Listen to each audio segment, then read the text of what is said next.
Maths chapter 5 irrational മൾട്ടിപ്ലിക്കേഷനാണ്. അപ്പോൾ നമുക്ക് ആദ്യം എന്താണ് ഇറേഷണൽ നമ്പേഴ്സ് എന്താണെന്ന് നമുക്കറിയാം. അപ്പോൾ എന്താണ് റേഷണൽ നമ്പേഴ്സ്, അതേപോലെ എങ്ങനെയാണ് അതിൻ്റെ അഡീഷൻ, മൾട്ടിപ്ലിക്കേഷനും ഡിവിഷനും ഒക്കെ എന്താണെന്ന് അറിഞ്ഞാൽ വളരെ ഈസി ആയിട്ടുള്ള ഒരു ചാപ്റ്ററാണത്. ഈ ഫ്രാക്ഷൻ രൂപത്തിൽ എക്സ്പ്രസ് ചെയ്യാൻ പറ്റാത്ത നമ്പേഴ്സിനെയാണ് നമ്മൾ എന്ത് പറയുന്നത്, ഇറേഷണൽ നമ്പേഴ്സ് എന്ന് പറയുന്നത്. ഇനി ഇതിൻ്റെ അഡീഷൻ എങ്ങനെയാണെന്ന് നോക്കിയാൽ നമ്മൾ ക്യാരക്ടേഴ്സിനെ എങ്ങനെയാണ് അഡീഷൻ ചെയ്യാൻ നമ്മൾ പഠിച്ചിട്ടുണ്ട് അല്ലേ. ഈ ക്യാരക്ടേഴ്സ് എങ്ങനെയാണോ അഡീഷൻ ചെയ്തത് അതേപോലെ തന്നെയാണ് എന്ത് റൂട്ടുകളുടെ അഡീഷനും വരുന്നത്. കണ്ടോ, എക്സ് പ്ലസ് എക്സ് 2x ഇതുപോലെ തന്നെയാണ് റൂട്ട് വരുമ്പോൾ. എങ്ങനെയാണ് റൂട്ട് 2 പ്ലസ് റൂട്ട് 2 2 റൂട്ട് 2. കണ്ടോ, 2x പ്ലസ് 3x അല്ലേ, എക്സുകൾ തമ്മിൽ ആഡ് ചെയ്യുമ്പോൾ എങ്ങനെ വരും, 5x എന്ന് വരും. ഇതുപോലെ തന്നെയാണ് കണ്ടോ, 2 root 2 plus 3 root 2 5 root 2. Next നോക്കിയാൽ 2x പ്ലസ് 3 ഇത് ആഡ് ചെയ്യുമ്പോൾ കണ്ടോ, എക്സിനെ നമ്മൾ പറയാറുണ്ട് അല്ലേ, എക്സ് കൊണ്ട് മാത്രമേ ആഡ് ചെയ്യാൻ പറ്റുള്ളൂ അല്ലേ, നമ്പർ കൊണ്ട് ആഡ് ചെയ്യാൻ പറ്റില്ല.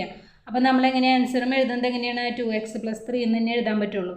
ഇതുപോലെ തന്നെയാണ് റൂട്ടിൻ്റെയും 2 റൂട്ട് 2 പ്ലസ് 3 എന്ന് പറയുമ്പോൾ നമുക്ക് ഇതിൻ്റെ കൂടെ ഈ നമ്പറിനെ ആഡ് ചെയ്യാൻ പറ്റില്ല. അപ്പോൾ എങ്ങനെയാണ് ആൻസർ വരിക, 2 റൂട്ട് 2 പ്ലസ് 3 എന്ന് തന്നെയാണ് വരിക. ഇനി എക്സ് പ്ലസ് വൈ അല്ലേ, രണ്ട് ഡിഫറെൻറ്റ് നമ്പേഴ്സ് ക്യാരക്ടേഴ്സ് ആണെങ്കിൽ അത് അങ്ങനെ തന്നെ എഴുതാൻ പറ്റുള്ളൂ, ആഡ് ചെയ്യാൻ പറ്റില്ല. അതുപോലെ തന്നെയാണ് ഇവിടെ കണ്ടോ, റൂട്ട് 2 പ്ലസ് റൂട്ട് 3 എന്ന് പറഞ്ഞിട്ടുണ്ടെങ്കിൽ ആൻസറിന് ആഡ് ചെയ്യാൻ പറ്റില്ല. എങ്ങനെ തന്നെ വരിക, റൂട്ട് 2 പ്ലസ് റൂട്ട് 3 എന്ന് തന്നെയാണ് എഴുതാൻ പറ്റുള്ളൂ. ഇനി നോക്കിയാൽ 3x പ്ലസ് 4y രണ്ടും ഡിഫറെൻറ്റ് ക്യാരക്ടേഴ്സാണ് അല്ലേ, അപ്പോൾ നമുക്ക് ആഡ് ചെയ്യാൻ പറ്റില്ല അല്ലേ. അപ്പോൾ 3x പ്ലസ് 4y എന്ന് തന്നെ പറയാം. ഇതുപോലെ തന്നെയാണ് ഇവിടെയും. എങ്ങനെയാണ് 3 റൂട്ട് 2 പ്ലസ് 4 റൂട്ട് 3.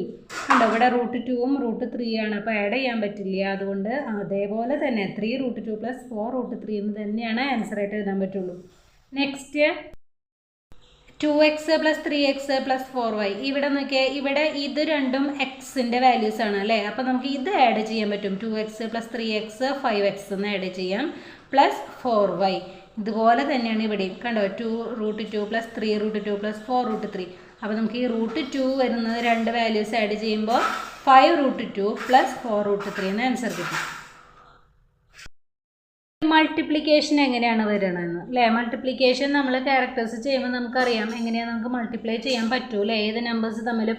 അതുപോലെ തന്നെയാണ് ഇവിടെയും. കണ്ടോ, റൂട്ട് 2 ഇൻറ്റു റൂട്ട് 3 എന്ന് പറയുമ്പോൾ നമുക്ക് ഈ റൂട്ടിനെ നമുക്ക് വേണമെങ്കിൽ കോമൺ ആയിട്ട് എഴുതാം അല്ലേ. എന്നിട്ട് 2 ഇൻറ്റു 3 കണ്ടോ, റൂട്ട് 2 ഇൻറ്റു 3 എത്രയാണ്, 2 ഇൻറ്റു 3 6. അപ്പോൾ റൂട്ട് 6 എന്ന് എഴുതി. ഇനി റൂട്ട് 2 ഇൻറ്റു റൂട്ട് 16 എന്ന് പറയുമ്പോൾ നമുക്ക് ഈ റൂട്ടിനെ കോമൺ ആയിട്ട് എഴുതുമ്പോൾ റൂട്ട് 2 ഇൻറ്റു 16 ആയി അല്ലേ. ഇനി ഇതിനെ ഫാക്ടറൈസേഷൻ ചെയ്യുമ്പോൾ എന്ത് വരും, 2 ഇൻറ്റു 3 എന്നിട്ട് 2ൻ്റെ 2 തന്നെയാണ് വരുന്നത്. പിന്നെ 16നെ ഫാക്ടറൈസേഷൻ ചെയ്യുമ്പോൾ എങ്ങനെയാണ് ഫാക്ടറൈസേഷൻ ചെയ്യാമെന്ന് നമുക്കറിയാം ഇല്ലേ. എങ്ങനെയാണ് 16നെ 2 കൊണ്ട് അല്ലേ ഹരിക്കുമ്പോൾ 8 കിട്ടി, 8നെ 2 കൊണ്ട് ഡിവൈഡ് ചെയ്യുമ്പോൾ 4 കിട്ടി, 4നെ 2 കൊണ്ട് 2. അപ്പോൾ ഈ 2 ഇൻറ്റു 2 ഇൻറ്റു 2 ഇൻറ്റു 2 ഇതെങ്ങനെ ചെയ്യണതിനാണ് ഫാക്ടറൈസേഷൻ എന്നറിയില്ല. അപ്പോൾ ഇത് നമ്മൾ റൂട്ട് 2ൻ്റെ ഉള്ളിലേക്ക് എഴുതുമ്പോൾ എങ്ങനെ വരും, 2 ഇൻറ്റു 2 ഇൻറ്റു 2 ഇൻറ്റു 2 ഇൻറ്റു 2 എന്ന് വന്നു.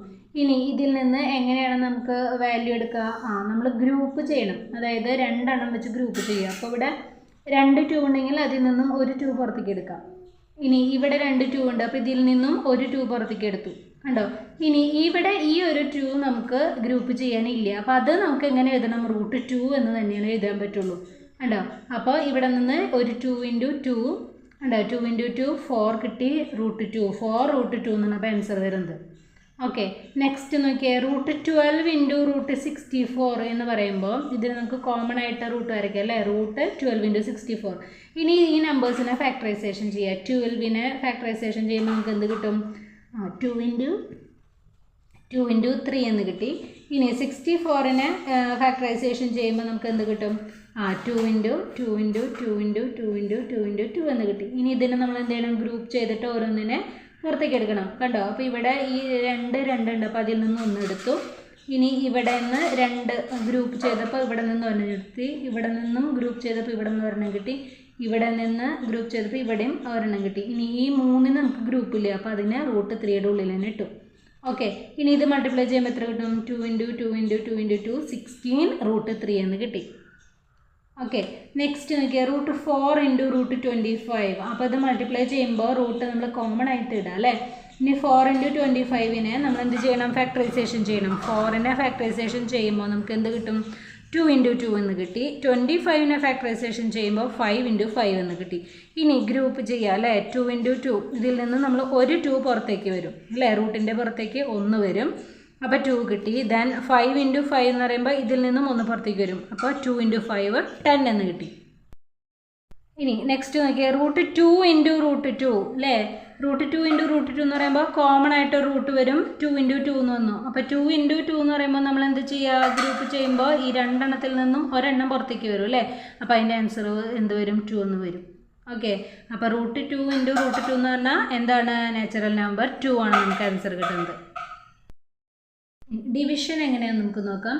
റൂട്ട് 6/√2 റൂട്ട് കോമൺ ആയിട്ട് എഴുതുമ്പോൾ റൂട്ട് 6/2 അതിനെ 2 കൊണ്ട് ഡിവൈഡ് ചെയ്യുമ്പോൾ റൂട്ട് 3 എന്ന് കിട്ടി.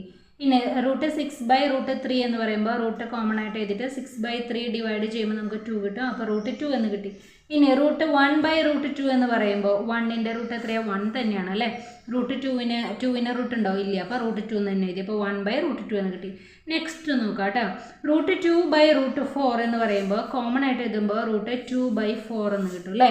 ഇതിനെ നമുക്ക് രണ്ട് രീതിയിൽ ചെയ്യാൻ പറ്റും. എന്താണ്, ഒന്ന് നമുക്ക് 2/4നെ ഡിവൈഡ് ചെയ്യാം. അപ്പോൾ എത്ര കിട്ടുക, 2 ഇതിൽ ഒരു പ്രാവശ്യം 4ൽ 2 പ്രാവശ്യം. അപ്പോൾ റൂട്ട് 1/2 ഇങ്ങനെ നമുക്കൊരു ആൻസർ കിട്ടും അല്ലേ. ഇനി ഇതല്ലെങ്കിൽ വേറെ രീതിയിലും കൂടി ആൻസർ കിട്ടും. എങ്ങനെയാണ്, ഈ 2ൻ്റെ റൂട്ട് എന്ന് പറയുന്നത് എന്താ, 2 തന്നെയാണ് അല്ലേ. 2ന് റൂട്ട് ഇല്ല. അപ്പോൾ എന്താ വരിക, റൂട്ട് 2 എന്ന് തന്നെ എഴുതാൻ പറ്റുള്ളൂ. 4ന് റൂട്ട് ഉണ്ട്. അപ്പോൾ നമുക്ക് എങ്ങനെ എഴുതാം, 2 എന്ന് എഴുതാം. കണ്ടോ, അപ്പോൾ രണ്ട് രീതിയിൽ ഇതിൻ്റെ ആൻസർ നമുക്ക് എഴുതാൻ പറ്റും. മനസ്സിലായോ? അതായത് റൂട്ട് 2/4 എന്ന് പറയുമ്പോൾ വേണമെങ്കിൽ നമുക്ക് ഇതിനെ ഡിവൈഡ് ചെയ്യുമ്പോൾ 1/2 കിട്ടും. അപ്പോൾ റൂട്ട് 1/2 എന്ന ആൻസർ എഴുതാം. അല്ല എങ്കിൽ എന്ത് ചെയ്യാം, റൂട്ട് 2/√4 എന്ന് പറയുമ്പോൾ റൂട്ട് 2 എന്ന് പറയുമ്പോൾ അതിന് റൂട്ട് ഇല്ലാത്തതുകൊണ്ട് റൂട്ട് 2 എന്ന് തന്നെ എഴുതാം. 4ന് റൂട്ട് ഉണ്ട്, അപ്പോൾ 2 എന്ന് എഴുതാം. അപ്പോൾ ഈ രണ്ട് രീതിയിലും നമുക്ക് ആൻസർ ചെയ്യാം. ഇനി നെക്സ്റ്റ് നോക്കിയേ, 1/√3 എന്ന് പറയുമ്പോൾ 1/√3നെ നമുക്ക് എങ്ങനെ എഴുതാം, 1ന് ഈ റൂട്ട് 1ൻ്റെ റൂട്ട് ഇട്ടാലും ഇല്ലെങ്കിലും എങ്ങനെ തന്നെയാണ്, 1 തന്നെയാണ് അല്ലേ. അപ്പോൾ റൂട്ട് 1/3 ഇങ്ങനെ വേണമെങ്കിൽ എഴുതാം. ഓക്കെ, ഇനി റൂട്ട് 3/√9 എന്ന് പറയുമ്പോൾ നമുക്ക് എന്ത് ചെയ്യാൻ പറ്റും, റൂട്ട് 3നെ ഈ റൂട്ട് കോമൺ ആയിട്ട് ഇട്ട് കൊടുക്കുക അല്ലേ. 3/9 ഇങ്ങനെ കോമൺ ആയിട്ട് ഇട്ട് കൊടുക്കാം. അപ്പോൾ ഒന്ന് എന്ത് ചെയ്യാൻ പറ്റും, 3യുടെ റൂട്ട് എന്ന് പറയുമ്പോൾ റൂട്ട് ഇല്ലാത്തതുകൊണ്ട് റൂട്ട് 3 എന്ന് തന്നെ എടുത്ത് എഴുതാം. 9ൻ്റെ റൂട്ട് 3 ആണ്. ഇല്ലെങ്കിൽ ഇതിന് ആൻസർ വേറെ എങ്ങനെ വരിക, ഈ 3/9നെ ഒന്ന് ഈ രീതിയിൽ എഴുതാം. അല്ലെങ്കിൽ 3/9നെ ഡിവൈഡ് ചെയ്യുമ്പോൾ നമുക്ക് എത്ര കിട്ടുക, 1/3 എന്നാണ് അല്ലേ കിട്ടുക. അപ്പോൾ ഇങ്ങനെയും ആൻസർ എഴുതാം. കണ്ടോ, ഈ രണ്ട് രീതിയിലും ആൻസർ ഇതിൻ്റെ ഡിവിഷനിൽ വരാം. ഓക്കെ, ഇനി നോക്കിയേ, 1/√3 നമുക്ക് വന്നെന്ന് വിചാരിക്കുക. ഇതിനെ നമുക്ക് ഇനി ഈ റൂട്ട് 3 ഡിനോമിനേറ്ററിൻ്റെ റൂട്ട് 3 ക്യാൻസൽ ചെയ്ത് കളയണം. നമുക്ക് ഈ റൂട്ട് കളയണമെങ്കിൽ നമ്മൾ എന്ത് ചെയ്താൽ മതി, റൂട്ട് 3നെ റൂട്ട് 3 കൊണ്ട് മൾട്ടിപ്ലൈ ചെയ്തിട്ടുണ്ടെങ്കിൽ റൂട്ട് 3 × 3 എന്ന് വരുമ്പോൾ എന്തായി, അതിൻ്റെ എന്താ റൂട്ട് പോകും അല്ലേ, 3 എന്ന് കിട്ടും അല്ലേ നമുക്ക്. അപ്പോൾ നമ്മൾ ഇവിടെ ഏതിനെയാണോ മൾട്ടിപ്ലൈ ചെയ്യുന്നത് അത് തന്നെ നമ്മൾ എന്ത് ചെയ്യണം, മുകളിൽ മൾട്ടിപ്ലൈ ചെയ്യണമെന്ന് നമ്മൾ മുന്നേ പഠിച്ചിട്ടുണ്ട് അല്ലേ. അപ്പോൾ നോക്കിയേ, അപ്പോൾ ഇവിടെ റൂട്ട് 3 കൊണ്ട് മൾട്ടിപ്ലൈ ചെയ്യുമ്പോൾ ഇവിടെയും റൂട്ട് 3 കൊണ്ട് മൾട്ടിപ്ലൈ ചെയ്യണം. അപ്പോൾ എന്ത് വന്നു, 1 × √3 √3. പിന്നെ റൂട്ട് 3 × √3 അല്ലേ. അപ്പോൾ റൂട്ടിൻ്റെ ഉള്ളിൽ 2 3 വന്നു. അപ്പോൾ നമ്മൾ ഗ്രൂപ്പ് ചെയ്യുമ്പോൾ അതിൽ നിന്ന് പുറത്തേക്ക് ഒരു 3 വന്നു. കണ്ടോ, റൂട്ട് 3/3 എന്ന് കിട്ടി. ഇനി നെക്സ്റ്റ് നോക്കിയേ, റൂട്ട് 25/√5 എന്ന് വന്നു. ഇതെങ്ങനെ ചെയ്യുക, രണ്ട് രീതിയിലും ചെയ്യാൻ പറ്റും അല്ലേ. എങ്ങനെ ചെയ്യുക, ഒന്ന് ഇതിന് നമുക്ക് കോമൺ ആയിട്ട് ഇടാം. കോമൺ ആയിട്ട് ഇടുമ്പോൾ എങ്ങനെ വരിക, റൂട്ട് 25/5 എന്ന് പറഞ്ഞു. ഇതിന് ഡിവൈഡ് ചെയ്യുമ്പോൾ നമുക്ക് 5 കിട്ടും, റൂട്ട് 5 എന്ന് കിട്ടി. ഇനി നോക്കിയാൽ റൂട്ട് 30/√3 എന്ന് പറയുമ്പോൾ റൂട്ടിനെ കോമൺ ആയിട്ട് ഇടുമ്പോൾ 30/3 ഹരിക്കുമ്പോൾ നമുക്ക് 10 കിട്ടും അല്ലേ. അപ്പോൾ റൂട്ട് 10 എന്ന് കിട്ടും. റൂട്ട് 125/√50 അല്ലേ. അപ്പോൾ 125/√50 എന്ന് പറയുമ്പോൾ കോമൺ ആയിട്ട് ഇട്ടിട്ട് നമുക്ക് എന്ത് ചെയ്യാം, ഇതിൻ്റെ എന്ത് കണ്ടുപിടിക്കുക, ഫാക്ടറൈസേഷൻ ചെയ്യുക അല്ലേ. ഫാക്ടറൈസേഷൻ ചെയ്യുമ്പോൾ എന്ത് വരും, 125ൻ്റെ 5 × 5 × 5 എന്ന് വന്നു. 50നെ ഫാക്ടറൈസേഷൻ ചെയ്യുമ്പോൾ 5 × 5 × 2 എന്ന് വന്നു അല്ലേ. അപ്പോൾ ഇതിൽ ഈ 5ഉം ഇത് ഡിവൈഡ് ചെയ്ത് പോകും അല്ലേ. ബാക്കി നമുക്ക് എന്ത് കിട്ടും, 5/2 കിട്ടി. അപ്പോൾ ആൻസർ എത്ര വരിക, റൂട്ട് 5/2 അല്ലെങ്കിൽ റൂട്ട് 5/√2 എന്ന് കിട്ടും. നമ്മളിതിൽ ഈ ചാപ്റ്ററിൽ ഈ രണ്ടിൻ്റെ വാല്യൂസ് ഒന്ന് ജസ്റ്റ് ബൈ ഹാർട്ട് പഠിച്ചു വെക്കണം കേട്ടോ. റൂട്ട് 2ൻ്റെയും റൂട്ട് 3യുടെയും പഠിച്ചു വയ്ക്കുക. റൂട്ട് 2 എന്ന് പറഞ്ഞിട്ടുണ്ടെങ്കിൽ 1.414, റൂട്ട് 3 എന്ന് പറയുന്നത് 1.732 അങ്ങനെ പോകും അല്ലേ. അതായത് നമുക്ക് ഫ്രാക്ഷൻ എക്സ്പ്രസ് ചെയ്യാൻ പറ്റാത്ത നമ്പേഴ്സിനെയാണ് റൂട്ട് എന്ന് പറയുന്നത് അല്ലേ. അപ്പോൾ ഈ വാല്യൂസ് പഠിച്ചു വയ്ക്കുക. അപ്പോൾ 2√2 എന്ന് ആൻസർ കിട്ടുമ്പോൾ നമ്മളോട് അതിൻ്റെ വാല്യൂ കണക്കാക്കാൻ പറയുമ്പോൾ നമ്മൾ എന്ത് ചെയ്യണം? 2 × √2ൻ്റെ വാല്യൂ 1.414 ആണ്. അപ്പോൾ മൾട്ടിപ്ലൈ ചെയ്യുമ്പോൾ നമുക്ക് എന്ത് കിട്ടും? ഇതിൻ്റെ കറക്റ്റ് എത്രയാണ് വരുന്നതെന്ന് കിട്ടും. ഇനി 2 × √3 എന്ന് പറയുമ്പോൾ അതിൻ്റെ വാല്യൂ എത്രയാണ് എന്ന് ചോദിക്കുമ്പോൾ എന്ത് ചെയ്യണം? √3യുടെ വാല്യൂ കൂടി ഇട്ട് മൾട്ടിപ്ലൈ ചെയ്യുക. അപ്പോൾ 2 × √3യുടെ വാല്യൂ എത്രയാണ്? 1.732 മൾട്ടിപ്ലൈ ചെയ്യുമ്പോൾ നമുക്ക് 3.464 എന്ന് കിട്ടി.